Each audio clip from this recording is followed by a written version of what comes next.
Coming up on Why Should I Trust You? The final installment of this podcast journey to the Children's Health Defense Conference in Austin. And today, the thing we were most eager to do while there, have honest, open, raw, face-to-face conversations with some of the attendees.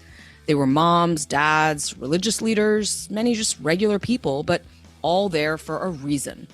We were honored that they trusted us enough to open up, share their stories, and tell us what brought them there, why they chose not to vaccinate their children, why Secretary Kennedy resonates so much with them, and where do they see their movement going next. In a moment, we'll introduce you to these individuals. But there's more. Today, we also have an open and honest conversation among ourselves. What was our intention in going to CHD? How do we respond to people in more mainstream public health, science, and medicine who say, you're platforming dangerous misinformation? We grapple with a reaction that, we understand and respect. And ultimately, as we wrap this chapter up, what did we take away from this experiment in trying to bridge the great divide in health today? Let's get started.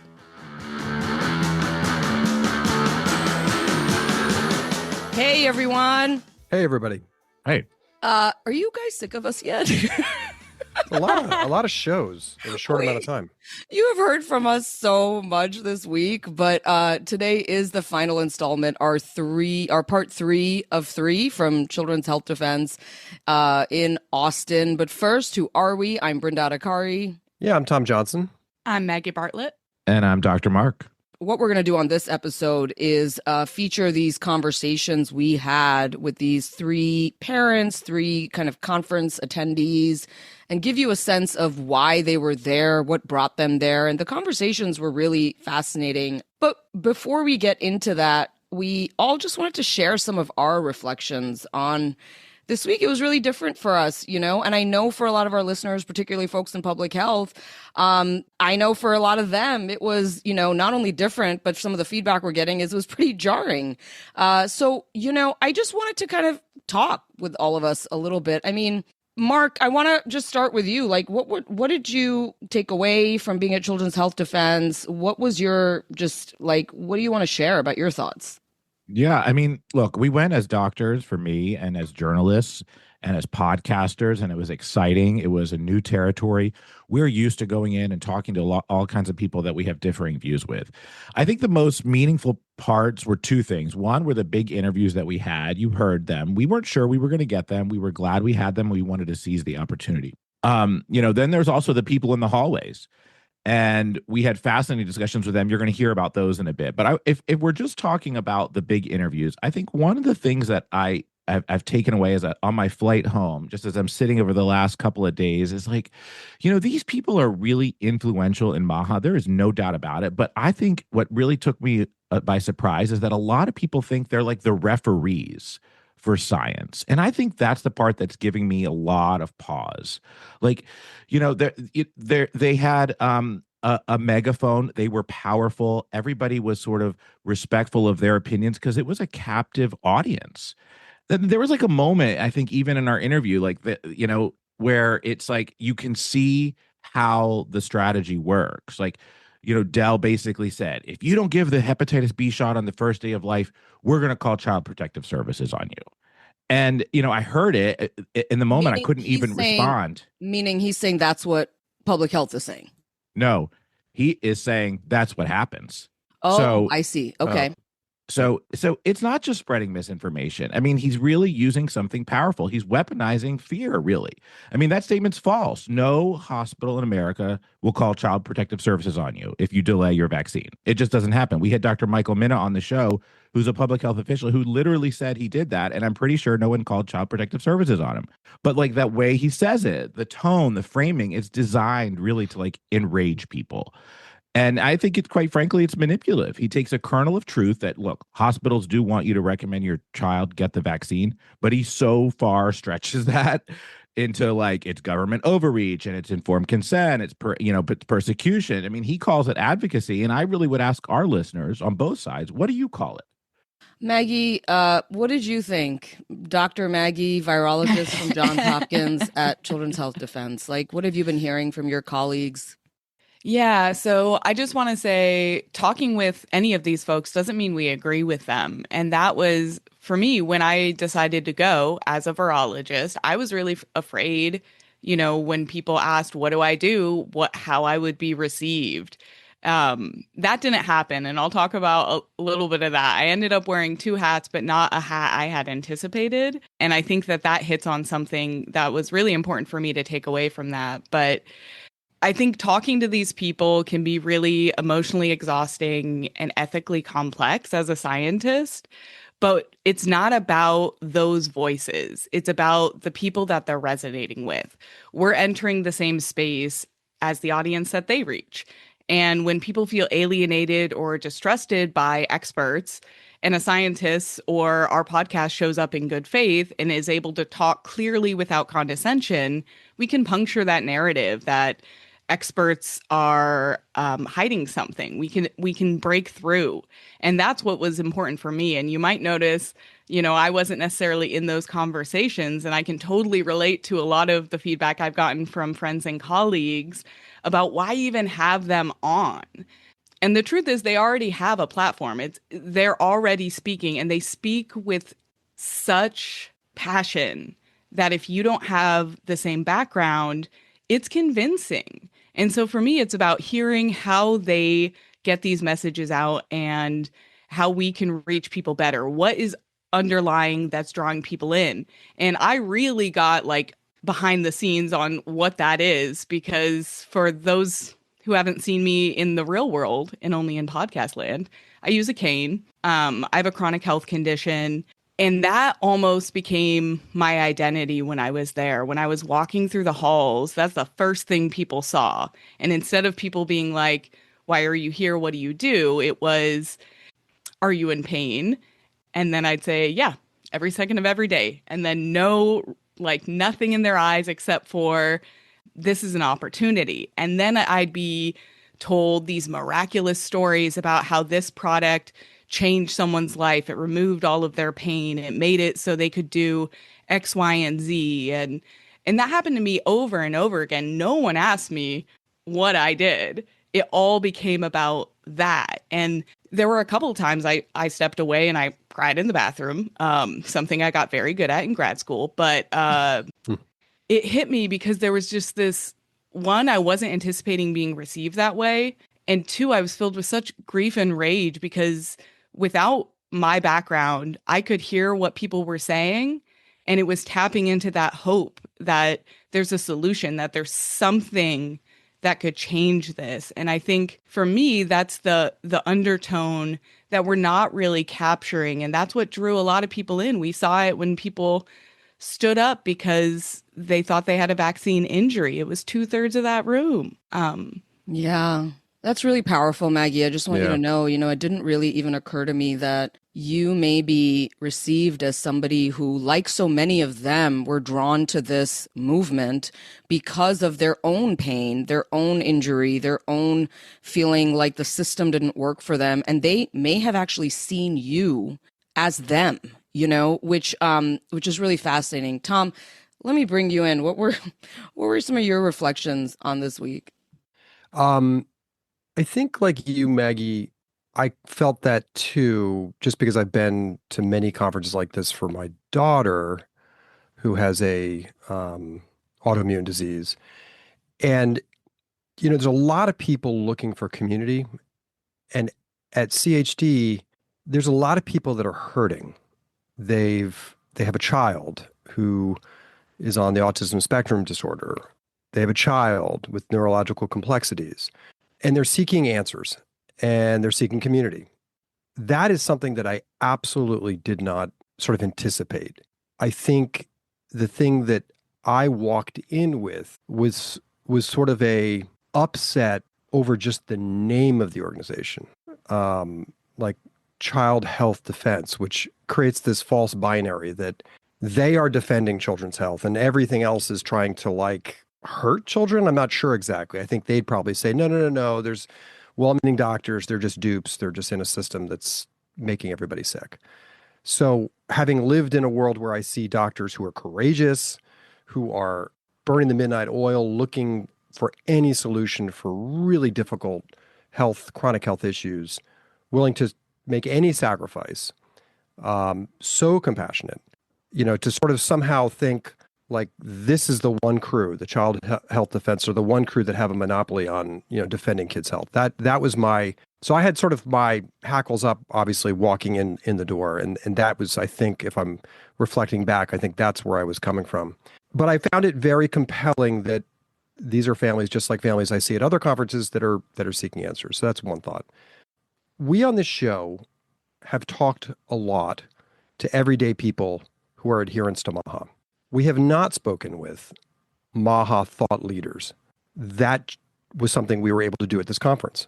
And I think that perhaps is what public health, medicine, science, the sort of traditional side of those fields, I think that may be what folks are reacting to. And it's jarring and it's different and it takes you way out of your comfort zone.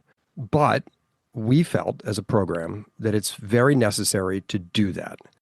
In some ways, we're sort of taking the natural history of this phenomenon of mistrust, and we're trying to look at it from all these different angles. And the thought leadership in the MAHA world is an important angle to reckon with. And, are you platforming them? You shouldn't platform them. I mean,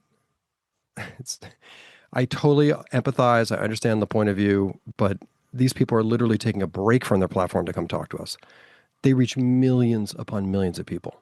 And we felt it was necessary to speak with them, hear them out, so that you, the audience, can hear them out, learn what their point of view is. We push back at times. At others, we have to hold back to let the conversation just exist. Otherwise, it would just shut down. We're willing to do that.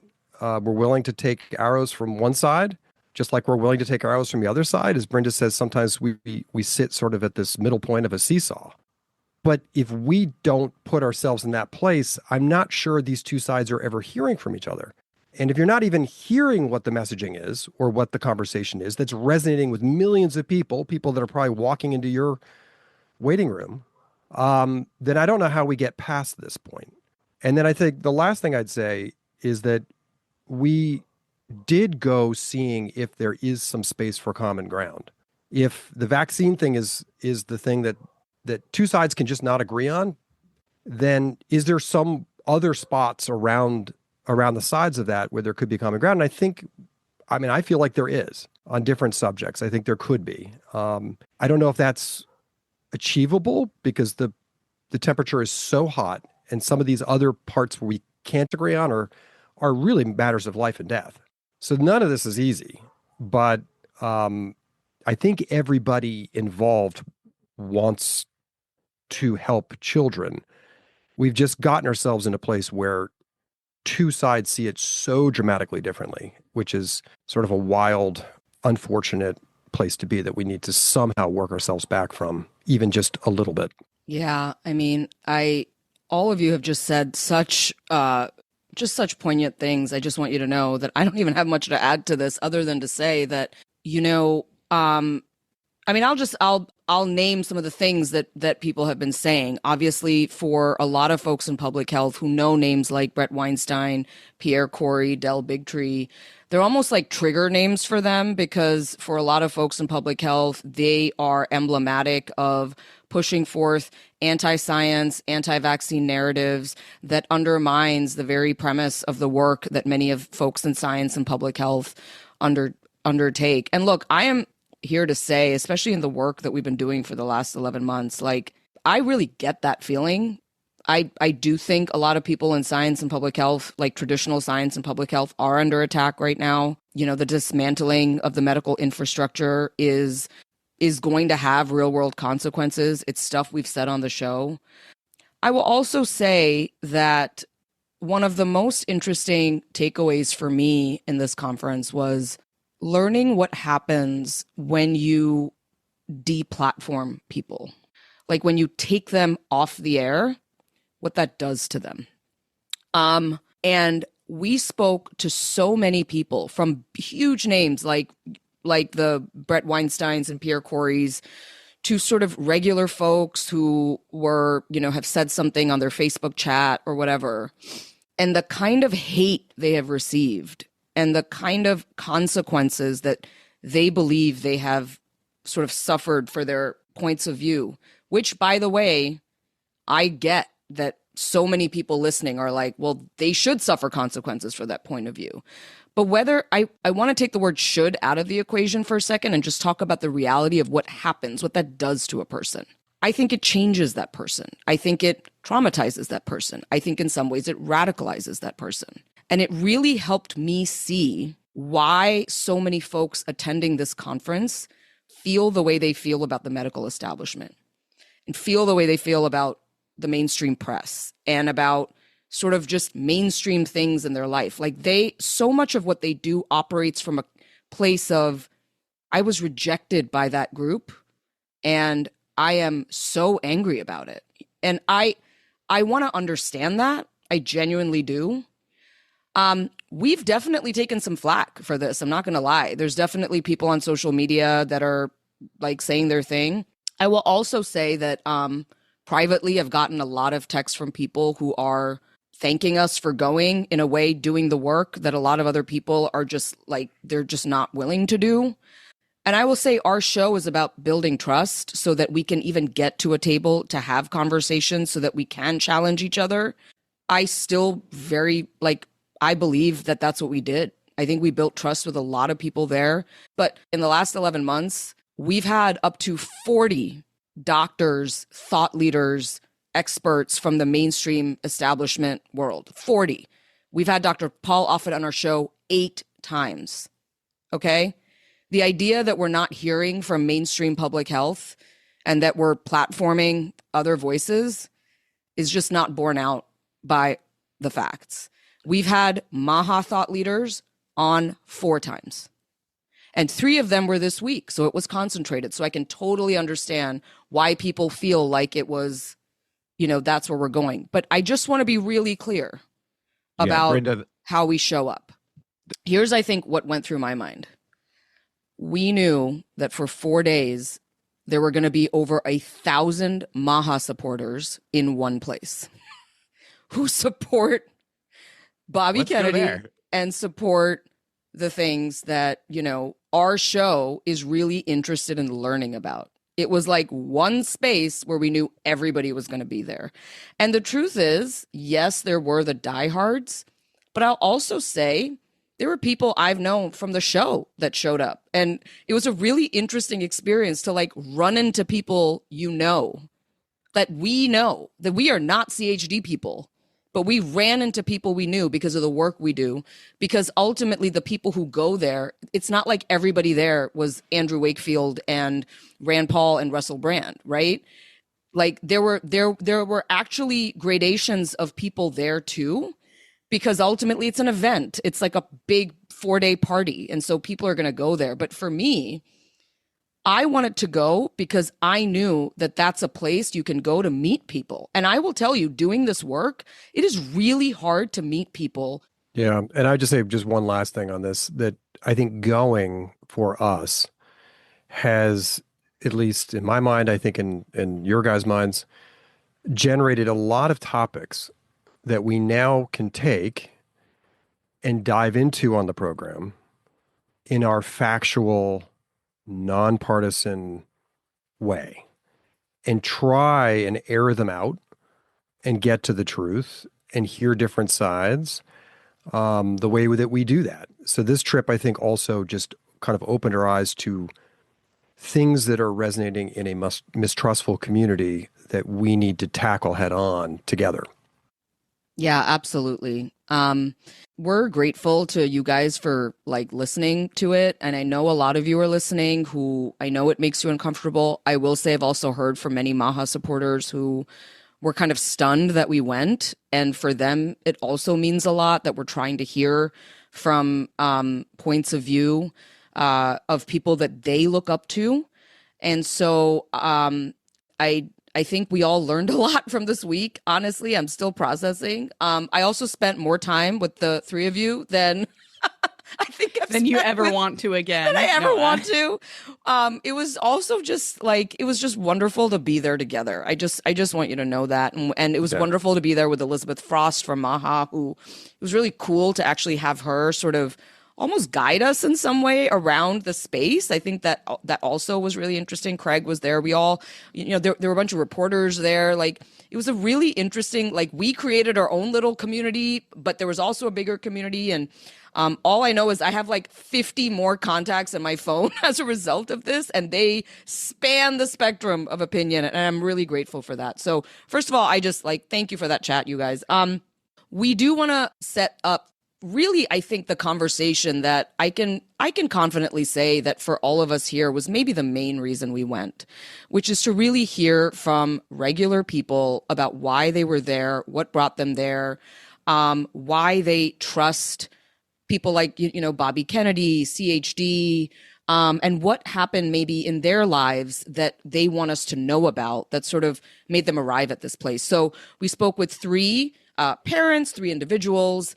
One of them was Audrey Trepiccione, another one was Tina Siemens, and the last one was Len Arcuri. So you're going to hear from that. Now, I should mention that Tina Siemens, while she is there as a conference attendee, she did moderate a panel, I think, from her perspective as somebody who's in the Mennonite community. So maybe she kind of teeters between, being there as a regular conference goer and then also being somebody on a panel. And then we just want to thank you for listening, and do join us again next week on Why Should I Trust You? Thank you. Right now, we are joined by Audrey Trepiccione. You got it. And Audrey, you're from South Carolina? Yes. Originally North, but I live in South Carolina where I practice as a midwife there. Oh, okay.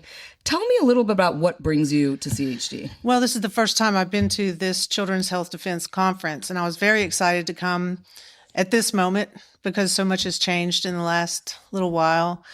But I'd been following their work, and I'd been following the work of many people that you'll meet here through the years since 1982 when I had my first baby. So before we had the internet, we just had books, magazines, newspaper articles. We didn't really have a way to research what was happening in science. We took what was given us. So we've come to a moment now where anybody can get the information they need, a world-class education if they want it. And it's just really magnificent to see the changes that will help us be healthier, I hope, in the future. Is there something that you've experienced personally that brought you here? I mean, that's one thing I've seen from seen and heard so many stories, that there's like a personal story that is really bringing a lot of people here. Yeah, there's a lot of emotional undertones to this conference, although there's quite a bit of wonderful knowledge. Everyone here is touched in some way by what's happened to them through their health or the health of their children. So we have 10 children together, my husband and I. And my first, when he was born in 82, we caught him up on some vaccines, when he was 13 months old. And he didn't seem to be so sick at first, but after a few days, he got very, very ill. And where I lived then, we didn't have 911. We just got in the car and drove to the hospital as quickly as we could. So by the time he's having lethargy, pallor, seizures, even unconscious, we knew something was really, really wrong, and we thought he might die. And after a few hours in the ER, after a spinal tap and some x-rays, they said, "We're sorry, we don't know what's wrong with your baby." And they sent us back home when I feel like he should have continued to be in the hospital at that point. That must have been... It was very traumatic. Really difficult. I tried to take care of my son the best that I could, and he did have some developmental problems and some health problems, but I continued to vaccinate because I was taught that's not what the problem is. They thought it was the Hib infection, which they didn't have a vaccine for at the time. Take your time. It wasn't that, though. We don't know what it was. We didn't even have the word autism when he was little in the 80s. It was ADHD, hyperkinetic energy from maybe an allergy or maybe a virus an unknown virus. So this is what you're told? This is what I'm told by the medical doctors. After you've left the hospital? In the years following that incident, he saw a doctor many times. Constant ear infections. He was being treated for seizures that he didn't ever have again. But he had so many that night that they put him on a medication. Adenoids out, tonsils out, antibiotics for years. He was never really well again. I mean, he looked fine. He grew fine. He learned to read and was really smart. But he was injured. We just didn't have a name for it then. So then the first two were fully vaccinated in the 80s, the two boys. The two girls, now I'm skeptical. Reagan has taken away whoever took away the ability for us to sue the pharmaceutical companies for vaccine injury, and I got a little bit suspicious. Were you aware of that? Oh, yeah, it was on the TV. It was on the news. It was on the nightly news. It was a big announcement that now they would no longer be liable for vaccine injury, that I couldn't prove anyway, because it hadn't occurred within the time frame that they said was valid. And so that made you suspicious. Oh, yeah.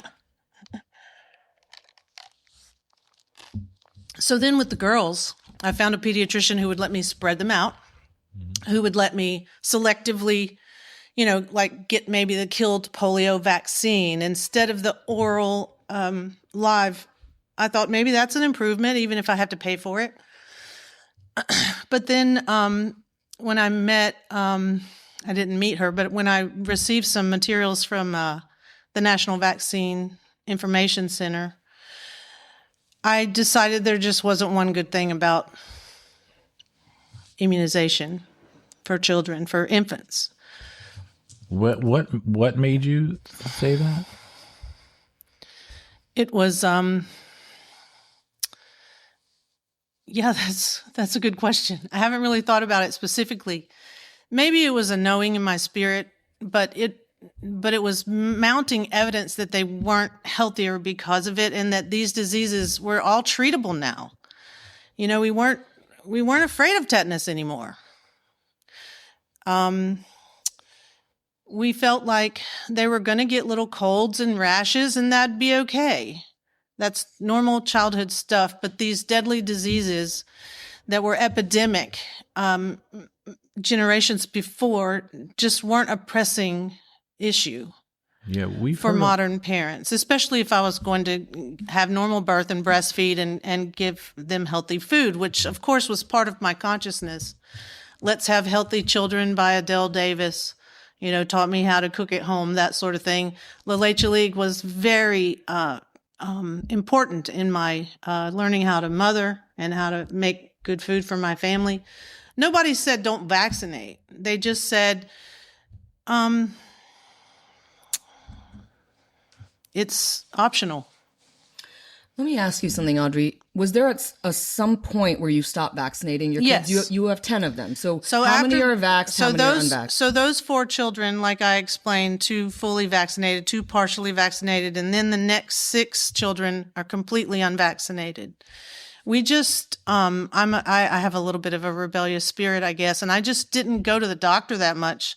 They weren't sick. They were the healthiest kids you ever saw. And how old are they? Can you give me Yes, they are 32. Help me. 42 to 23. The twins just turned 32. So the 32-year-old twins was. Now I've become a midwife. Okay, now I've homeschooled myself. I mean, you know a thing or two about giving birth, right? But I wanted to know about health. I wanted to know. I saw a lot of suffering children. Why was that happening?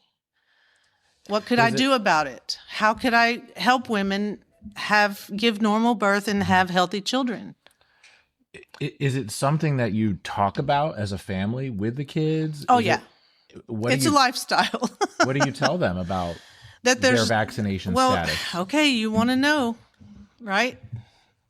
I tell them there's not one good thing about them, and that now that they're adults, it's their choice. But while you were a baby, it was my choice, and I decided to delay them or eliminate them from your care on purpose. Not because I didn't know to go and get it, not because I didn't know the benefits, but because I had seen the harm that it had done. I chose not to go that way with those children. How did that go with like the pediatricians? I mean, it was hard to find one who would go along with me, but I did.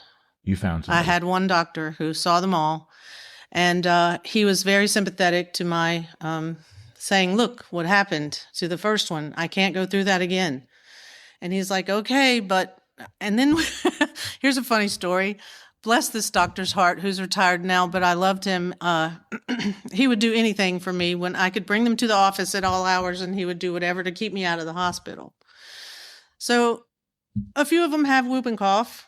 And I say, hey, I think this is, that coughing disease. And he's like, now what do you want me to do?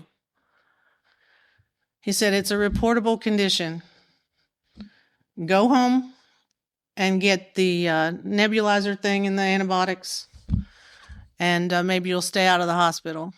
Because if I treat this like whooping cough or report that it's whooping cough, then we'll all be in trouble. And this was 19 under the radar. And this was 19 was this after 2000?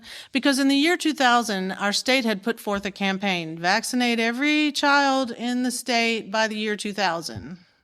And they had our number. They would track us through the homeborn birth certificates. They would find us through clinic visits or WIC or whatever I happened to be involved in. And I'd get those letters and just put them in the trash because I wasn't going to do it. And I had a doctor who would see me anyway. Mm-hmm. And when we had to go to the ER, which was many times, okay, the kids were, getting stitches and breaking their arms and, whatever kids do to have to go to the ER, they'd say, now, is your child fully vaccinated? And I would say, no. And they would say, okay, well, which ones is he missing? And I'd say, all of them. And the nurse would say, are you sure? And I'm like, yes, religious exemption, because I had learned that passcode. Let me ask you, Audrey. Okay. Are your kids homeschooled? Well, yeah. You can't find enough socks to get everybody on the bus. So they're not homeschooled because of the socks, but not because of like a mandate? Because they could they go to school? Sure, they could go to school. Our state had a religious exemption. Okay. Let me ask you, if someone says, this is something, this is a question I'm sure you've thought of. I'm sure you've been asked this. Someone is in that school. They can't get vaccinated. They have some sort of an immune condition, right? And someone says,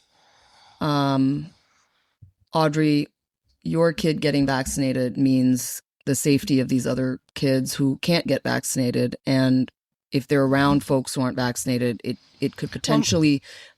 Well, my kids can't get vaccinated. They can't. Why? Well, I guess I have some genetic predisposition to a weird allergic reaction to the vaccines they're giving us. I don't know.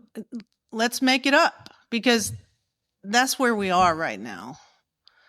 What I had been coerced into doing was kind of made up. This shot is safe and going to help your child be healthier. So when we would go to church, for example, or if we would go to a function, we didn't go if our children were sick. We were considerate. And we understood that the people who chose to be around us would be like-minded, perhaps. And if they weren't, it didn't matter. We're still getting the chicken pox back then. But now things have really gotten a lot more serious, I guess you understand, where I know there's people who might have immune compromise and can't be vaccinated, but I feel like that's what we had. Yeah. So your kids are now adults, some of them. Yeah, they're all grown. They're all grown. Have any of them decided to go back and say, get maybe a measles shot or anything like that? Good question, because when they started having their children, the girls would be rubella non-immune because they'd never been vaccinated. Right, which can be dangerous for a developing fetus. Yes. Newsflash, most women that age are rubella non-immune because the vaccine that they had as a child is no longer effective after so many years. So it's routine to vaccinate pregnant women after they give birth if their lab work shows that they don't have any antibody. Where did you hear that it's not effective? That vaccines aren't effective? That, the rubella, that once you get it, then it's not effective when you're older. Is that what you're saying? Yes, that's part of medical literature. It's common knowledge. Every woman is tested for rubella antibodies in every pregnancy. Sometimes the antibodies wane. So yes, some of my children have decided to become vaccinated, especially the two that are in healthcare have decided, I think I'll get that hepatitis series so I don't give it to my husband and my children if I become infected. As adults, they can choose that, of course, and they did. Now, one of my sons during COVID was an adult. My 27-year-old son was told, "You're going to have to get the shot, dude, or you can't keep working here." Where was he working? Some industrial distributor. He was trucking, so he's in the truck by himself all day. Okay, so it was like vaccinate or terminate. Vaccinate or terminate. And he says to his boss, "Look, I've never had a shot in my life, okay? My mom is kind of weird. She didn't vaccinate us." You think you're weird? Yeah. Audrey. Anyway, so his boss said, "Well, I can't do anything about this. I'll have to ask corporate, but yeah, whatever." And then he comes back to him later and says, "Look, don't tell anybody, but I don't want the first shot you ever take to be this one." And I was His boss said that. And I was like, "Give that man a fruit basket." You said you live in South Carolina. There's the measles outbreak there. Are you worried that you have a family if people are not immunized? Why is it fine? It's just the measles. I've had it. I had the mumps. Well, you were a different generation. But I was still a kid. You are still a kid, but you know that some people with measles have, I don't need to tell you, brain encephalitis, and you can have these like horrible things. That would be really bad, and I'm sorry if that happened to someone, but how are we going to make it stop? We're human beings. So you think getting disease is just part of like a natural, you're okay with the risk? I'm okay with certain risks. Yes. Everybody needs to choose their own. Please. Yeah. Let me ask you, tell me a little bit about Bobby Kennedy. What do you think about Bobby Kennedy? Oh, I'm in love with him. He's great. So when he first came on the scene with the Children's Health Defense, I started following the work that he was doing, and then I learned about his environmental work. And being a Kennedy, you have a certain amount of respect for someone with that name anyway. I identified with him coming from a big family, having a lot of siblings, maybe losing a sibling. I identified with his ability to be compassionate towards people who had suffered from big corporations, the David and Goliath thing. That was very attractive to me. And then when he began to run for president, I said, well, I might have to vote for a Kennedy. And maybe a Democrat is what you're saying. Yeah. Because I'm assuming, independent? Well, so he was a Democrat, yeah. And then an independent, and then he, of course, endorsed Trump. So I think, I'm just going to read between the lines that you weren't a Democrat. No. But you were interested in voting for Kennedy because of Kennedy. Of course. And I was interested in democratic values. But tell me about that. So you were not a Democrat, but interested in democratic values. What does that mean? Well, I'm a mother. I was nurturing. I was compassionate. I wanted to feed everybody. I didn't want people to suffer. That seems democratic to you? More than Republican?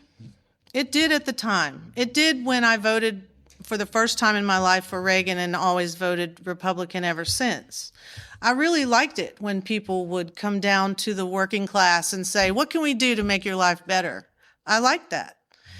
But I guess yeah, I wanted him to be the vice president. And my husband said, that won't work. Because I had this dream, of Trump being the president and Bobby being the vice. Why don't they stop running against each other? That's going to ruin everything. And for him to be appointed to the highest health official in the world, in the country, I just thought, wow, that's way better than president or vice president. Yeah, I think we're done. I just have one other thing, though. What do you think of me if I choose to vaccinate all of my children? Okay, go right ahead. I will even tell you where to go. This is what I do for my own clients, my midwifery clients. I tell them, as a midwife, I cannot give you any vaccines. The Department of Health doesn't allow me to vaccinate. It is recommended for you and your children to be vaccinated. And I'll tell you where to go to get those shots. And most people say, okay, thank you. They don't discuss it again. Some couples come to me pregnant with their first baby and say, tell me what about this vaccine thing? How am I going to decide? What is there to know? It seems overwhelming. And I'm like, yeah, it is. You'll have to make your own best choices. Here's some resources. That's all I can do. But that's okay. If people want to vaccinate their children, that's fine. I did. Yeah. And are you okay with some of the things that you're hearing about coming out of this new public health arena? The changes at the CDC, yes. The funding cuts, the research issues. Yes, Tell me, you're happy with all of that. Yes, what do it you is think a dream about come true. The canceling of the mRNA grant? Yay. Yay. Because at some point, they have killed the golden goose. Okay? What's that mean? That means everybody buying their product. That means the government funding the vaccination product. That means taking away the choice of parents to give it or not. It's part of the system. Audrey, I hope that was good. I hope that was okay. Thank you for joining us. You're welcome. Thank you for having me. My name is Tina Siemens, and I'm here from Seminole, Texas. That is where the tumbleweeds roll and the sand blows. But it's been a great, great experience to be here at the Children's Health Defense. So you're from West Texas? I am. You and I were chatting the other day, Tina, and you said you're Mennonite. I am. Background Mennonite. Mennonite is a religion, and it's not an ethnic group. And so I don't currently attend Mennonite church, but my grandparents, as far back as the 1400s, were from Mennonite background. So it's been an incredible journey. I love the faith. My Menno Simons in 1436 left the Catholic Church as a priest and joined a small group of Anabaptists. And that small group became known as Mennonites, derived from his name, Menno Simons. Just like in Germany, it was Martin Luther, became the Lutherans. In Switzerland, it was Jakob Arman, which became the Amish. So they kind of took on their leader's name. And so the Mennonites are derived from Menno Simons. What does the faith mean to you? It is 1 Corinthians 3:11. No other foundation can be laid than that which is laid, Jesus Christ. That's the faith. And I live by that. Like that is, I wake up, I go to bed with Jesus Christ as my Lord and Savior and leader. I want to talk to you a little bit about West Texas. It's been in the news recently because of the measles outbreak and the tragic loss of the lives of 2 little girls, I believe. So the media says. Oh. It was in my community, and it was proven by several national renowned people that read the autopsy, and it was not measles. It was pneumonias. One was a community-acquired pneumonia, and one was a hospital-acquired pneumonia, which took the lives of these little girls. They had measles, though. They did. Developed pneumonia. Yeah, but they developed Went to the pneumonia. hospital Yes. and died, tragically. Yes, yeah. correct. Okay. How have you seen the media cover that story that makes you go, I don't trust that, I know that's wrong? I have, at first I took on, I think I did like 53 news media interviews. 53? Yes, within like a 2.5 week period. With who? From coast to coast. New York Times to a Britain show.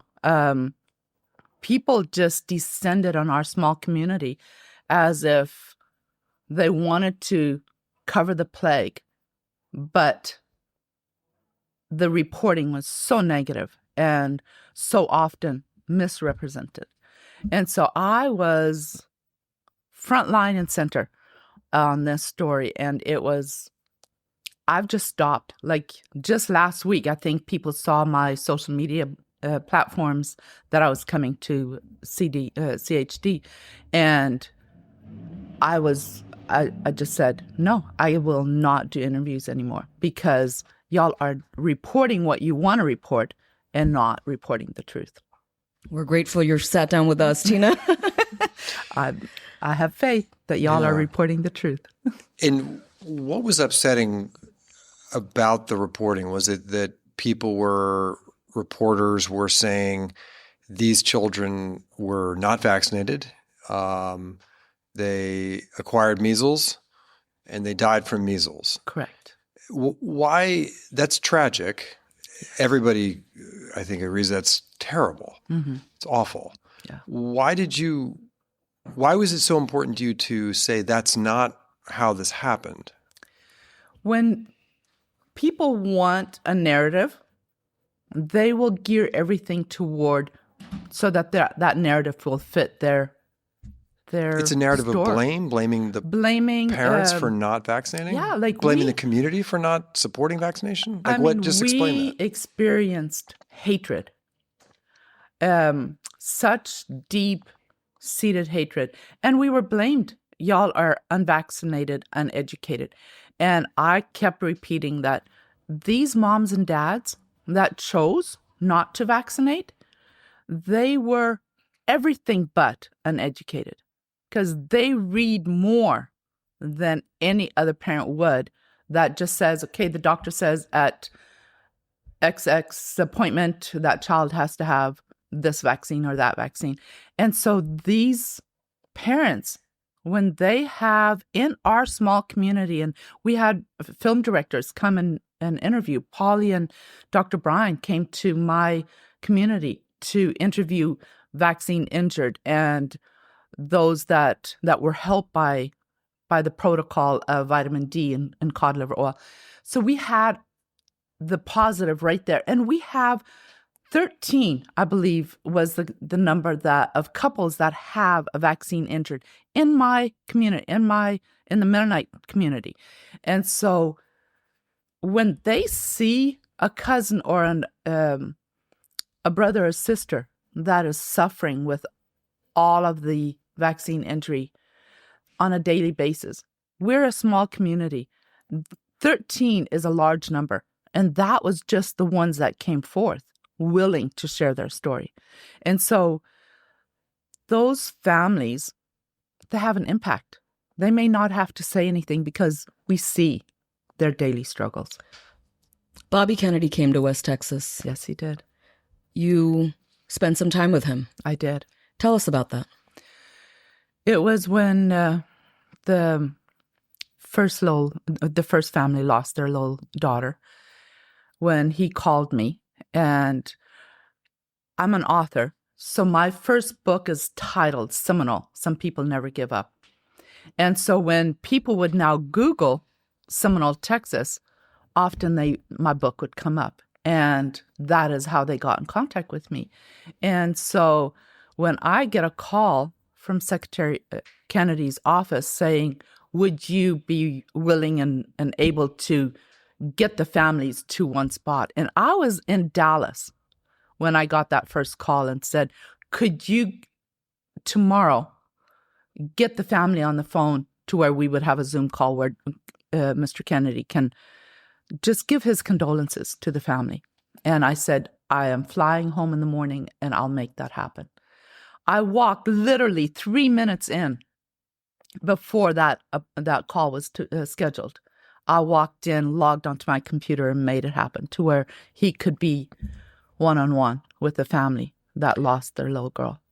And then when the second family lost their little girl, he flew in. And that meant the world to my community. I'm the owner of the West Texas Living Heritage Museum, a private museum that I had a passion to open about 20 years before it happened. So he called me and said, where can we meet? And I just so happened the Sunday that he came for the funeral of the second little girl that I had a local couple who has an authentic chuck wagon. They were going to cook chuck wagon steak for us, me and my family. And Saturday night about 5, he called me and said, I'm going to be boots on the ground about 3 p.m. Can you make it happen to where I can go to the funeral? And I said, yes, sir. And I called his family and asked, can you put on 30 more steaks? And they did. And we served him a true, authentic chuck wagon dinner. I'm sure he appreciated that. What was the conversation like with him and those families? What is it that they see in him, and what is it that maybe he was able to communicate to them? Compassion. One word that describes Secretary RFK is compassion. He got out of the car and he rustled every little boy's hair. He just touched the shoulder of the families. And when he got inside my museum, he sat down on one of the rocking chairs and he just held the children. Talked to the mom and dad. It was so compassionate. It was amazing to see. It was truly a gift to my community. You're moved now. Absolutely. Always will be, because it was one of those pivotal moments that you never think that you could have. But when they do come, they leave such an impact that I will always be grateful for. Yeah. I have a question for you just to help us kind of understand this. There's people who are going to be listening to this interview and they say, that does sound touching and that sounds compassionate. But compassion is also sharing a message and using your platform to say that there is a way to prevent a measles death, and that's a vaccine. And he did that. Yeah. But he didn't do it with the energy and conviction that someone in his position could have chosen to do that in. He was saying, go get vaccinated. That's the way to prevent measles. But he was also promoting and encouraging alternative treatments for measles as well. For people that believe the science that tells us that the vaccine is the most effective way to prevent a child getting what could be a deadly disease, that's not compassionate, to not lean in and say, this is how you need to do this. Well, what do you make of that? There's two sides to every coin. There is, and that's what I stressed every time, there's choices. If you're informing yourself and you choose to go that route, I was vaccinated as a child. I vaccinated our sons, but that was in the 80s when it was not what it is today. You vaccinated your children with the measles vaccine? What was protocol at the time. Today, if I had to choose what the protocol that's today, Secretary RFK has repeatedly said he's not against vaccines. It is just he wants more transparency, more studies, and the placebo test is what needs to happen. If it is a delayed schedule, then let that be. But it's not what just one side and that's it. You've got to get informed. Be informed and make that choice. I always say it's like religion. It's like anything in the world. I cannot condemn anyone if they've made that choice, and I'm not going to. But if I'm informed and I make the choice with informed decision, then I will be living with the consequences of that decision. And so I'm just grateful that for the first time in a long time that people get the choices. So if they agree with me or not, that's up to them. But to make an informed decision is what every parent should do. Every parent that is privileged to have a child should make an informed decision. Thank you, Tina Siemens. Thank you for joining us on Why Should I Trust You? Okay, we're here now with Len Arcuri. I just need to say that I love his last name because it sounds like my last name, Adhikari. And you're from Brooklyn, New York, which is where I live right now. So, Len, we're getting off to a great start here. Thank you for joining us on Why Should I Trust You? Oh, it's my pleasure. So, Len, you and I were chatting the other day when we met online. We were registering here for this conference. Why are you here? Why are you at CHD? Well, this is my tribe. I mean, in terms of like all that I've learned, particularly with my son, I mean, I was pretty much asleep until my son was diagnosed with moderate borderline severe autism, and that goes back to 2008. So I'm here because I'm constantly learning and growing. The people who are here, super high energy, all people who truly are wanting to make positive change to help these kids, particularly with autism. And again, there's a lot of conditions out there. Autism is a particularly challenging journey for parents. And I know that firsthand with my son. So I'm here because of the community, because of a lot of the great speakers who are here who really reinforce this idea that with greater awareness and insight, parents can make much more powerful decisions about what's right for their child. What's your son's name? His name's Ry, R-Y. Cool name. Yeah. Very cool name. Tell us about Ry's journey with autism. Well, he was diagnosed moderate borderline severe autism in 2008. So he was pretty much typical, healthy child. Everything was going great. How old was he? He was 18 months when he was diagnosed, and his health kind of went off a cliff after he turned 1. And he just had lots of health challenges. Ultimately, he was failure to thrive because basically his health crashed so much. Not only was he then diagnosed on the autism spectrum in that way, but he became allergic to all foods, and basically he was on a liquid medical food for about 1.5 years because anything he ate, he became allergic to. Wow. So he had lots of severe health challenges early on. And so my wife and I had to get into response mode to figure out what could possibly help him.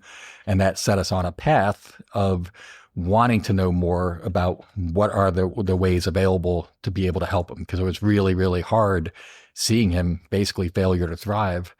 And ultimately, some alternative approaches and ways of looking at what was happening with him made all the difference for him. And he's bounced back incredibly. He was diagnosed at 18 months. He's now 18, and he's wildly unrecognizable compared to how he was. He's a happy, connected kid, young man now. And, this is my son. I really felt, because he had a few words and I had lost them for a long time, I was convinced that he would never speak. And now he literally talks more than anybody I know. And he's just really happy. And just, again, he did all the work. And I feel like what my wife and I ultimately did is, yes, we figured out what was going on and made good decisions. But I feel like personally, I got out of his way to allow him to progress. Because if I would have stayed the parent I was, where I was all about kind of almost parenting the autism out of him. Like I had a playbook of how to parent that I learned when I was growing up. And I learned real early on, if I used that playbook with my son, as well-intentioned as I might have been, I would have been pushing him away. And so my wife and I found different ways that helped him. And then we changed as people. And that, in my mind, was the greatest gift, because it enabled us to see him through a more accepting lens with more curiosity. And we were blessed for a lot of great people who influenced us, who helped us ascertain what was at the root of what was going on for him. I mean, I think every parent who's going through that would, want to fix it and outline a plan. But you're saying you kind of stepped away. Like, how did you step away, and what did that look like? What filled the void? Like, how did he go forward to become the young man he is? Right. Well, when I say I got out of his way, I don't mean that we didn't do anything and just kind of sat back and just let him evolve. When I say that, and what I've learned, again, and I've focused on this for 10 years, trying to figure out how can parents navigate differently. which I wish I would have known earlier on. And that's my life's work now. Differently from what the school Differently from the was way working the with him? parent is programmed. Okay. Because parents, I think we show up wanting to be great parents.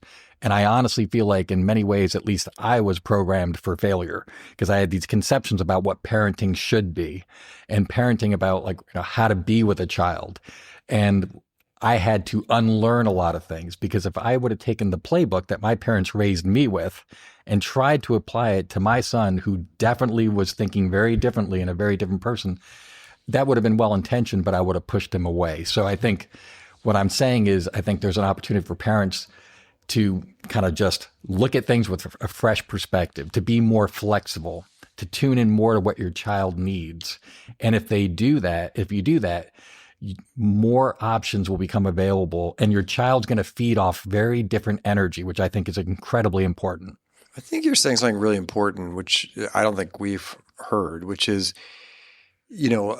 parents that are listening out there who are sort of in a similar situation that you're in, like we think of parents getting, therapy for their child in their local community, right? Whether it's the public school or however that comes about.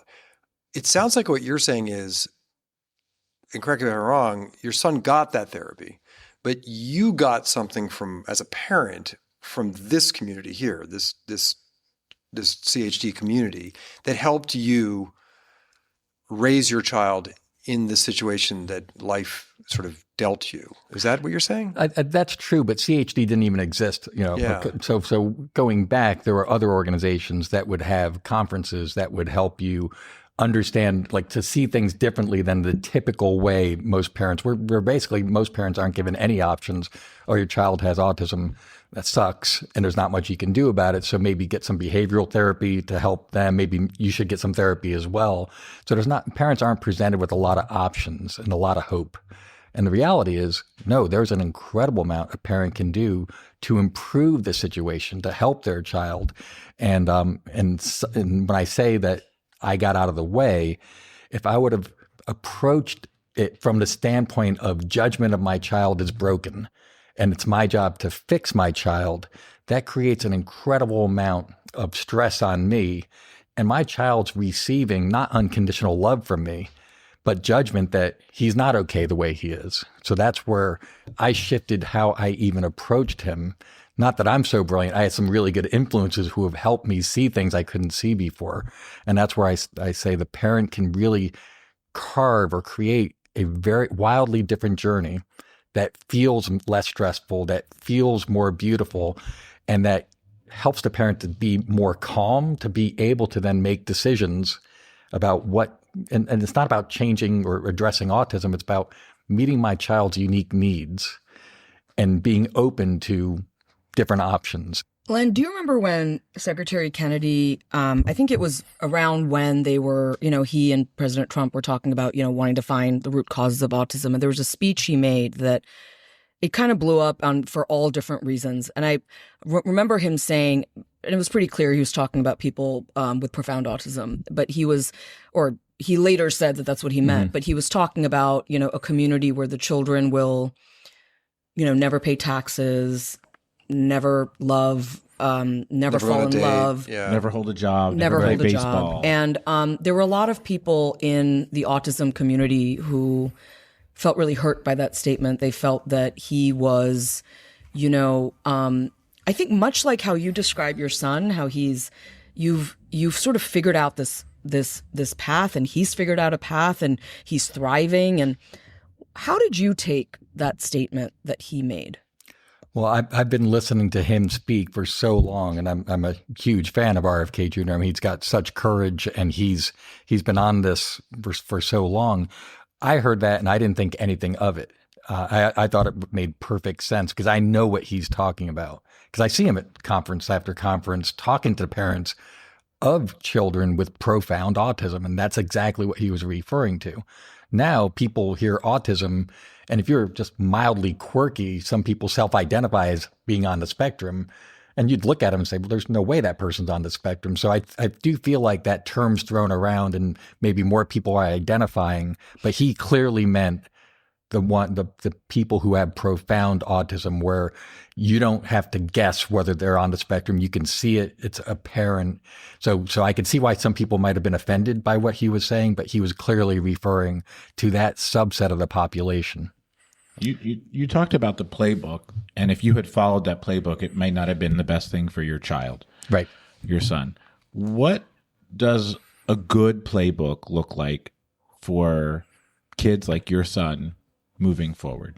Do you have a sense of what that would look like? Yeah, I've devoted my life to figuring out how can a parent navigate differently. And it really does come down to a few key things. And one is actually stepping into that CEO role of the decision maker in chief. And many parents, I mean, I was programmed to basically whatever the doctor says you do, and you don't step into that role. So I think, yes, there's definitely ways a parent can make very different decisions, but it starts with them raising their hand saying, I want the ball.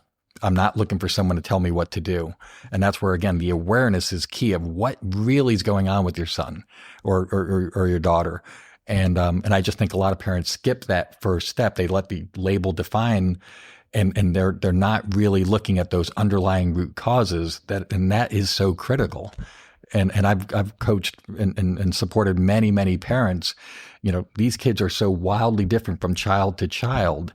And that's why you can't compare one versus the other. But for a unique child, there are a few real key underlying root causes that if the parent can discern what those are, there's an incredible amount that they can do to help influence the situation. If someone says, yeah, but it's mostly genetic, how does that sit with you? What do you hear when you hear that? Yeah, I personally think it's nonsense that it's a genetic thing. We're going to find a gene that is the cause of autism. That's never going to happen. So I think not-for-profits that are focused on only doing that, I think are kind of missing the boat. There's no question there's a genetic variable here. So I think some kids have a genetic predisposition where they're more potentially compromised or more sensitive. And so therefore, if you have a child who genetically is more set up for harm, then even more of a key that you're playing better defense and ensuring that they're not exposed in utero or afterwards.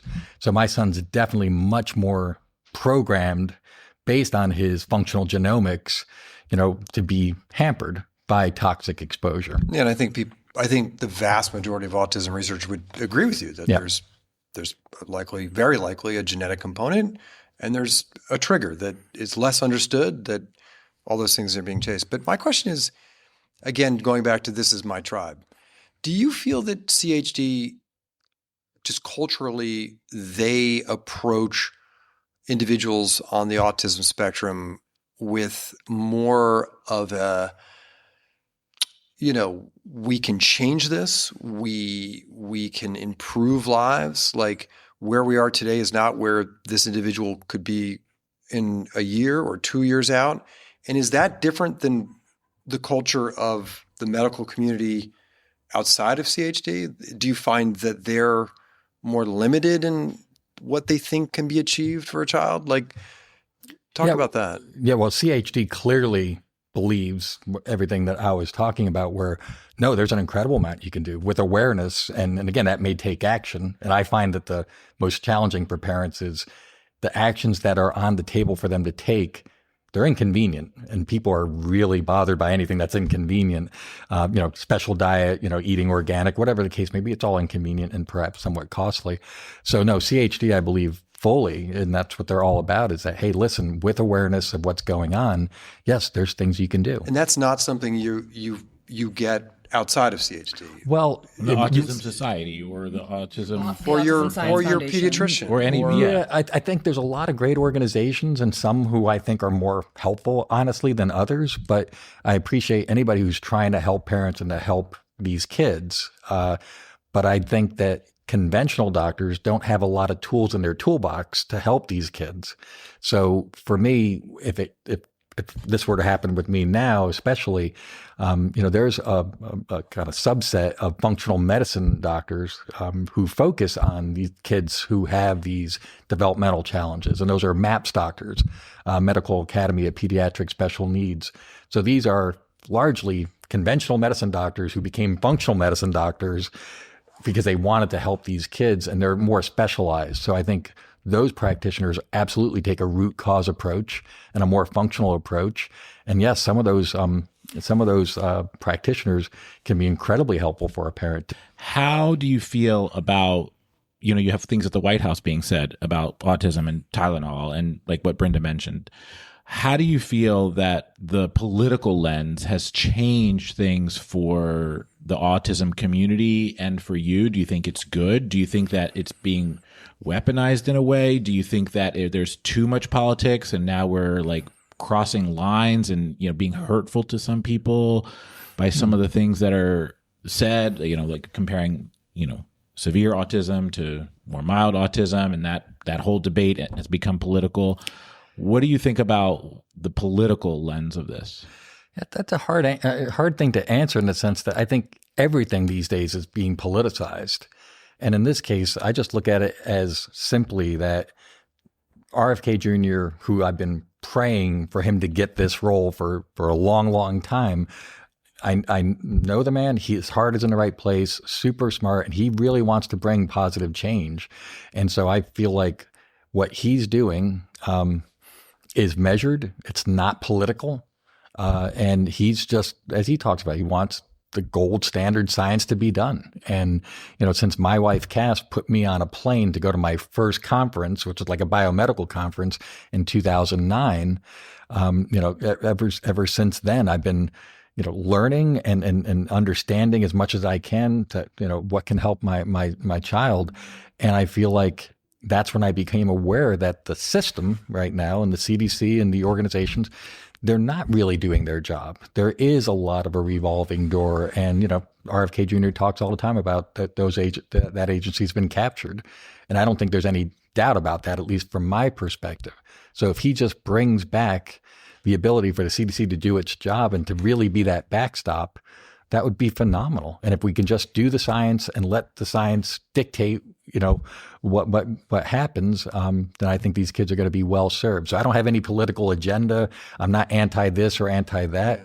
And you don't think Kennedy has any sort of agenda as to where he wants the science to land on autism? Yeah, it's going to sound ridiculous that I would say. I know he has no agenda. Okay. I mean, when he says it, he says, I believe in vaccines, and I think he does.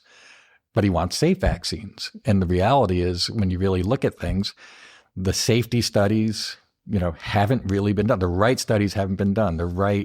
Nobody's tested the complete schedule. They've tested just one individual vaccines barely. So if we can really do the studies and let the chips fall where they may, who wouldn't want that? So I don't think he's got a political angle. He's not trying to prove what he thinks is right. He's not gaming the system for that. So I do believe he's really just there wanting the real science done, have it be done the right way. And if it comes back against what he's been talking about, he says it all the time. He'll be the first to admit he was wrong. Len, you said you prayed for Secretary Kennedy. Do you still pray for him? Why do you pray for Secretary Kennedy? Well, I met him enough to feel like I can sense bullshit when I see it. And I feel like he truly is in earnest, that he just really wants to help these kids, that he really cares about this issue. I mean, I've seen him talk so many times at so many conferences, so I feel like he's genuinely trying to do the right thing here. And I think there's really, and he said it in the hearings when he was, coming up for approval, that I think he's uniquely qualified to be able to tackle this issue. And again, not to prove one thing or another, but just to kind of get the organizations that are supposed to be looking out for the health of these kids and people in general to do what they're charged to do. Len Arcuri, thank you for joining Why Should I Trust You? Thank you. And I hope after this conversation you can trust me a little bit. Yeah, you got it.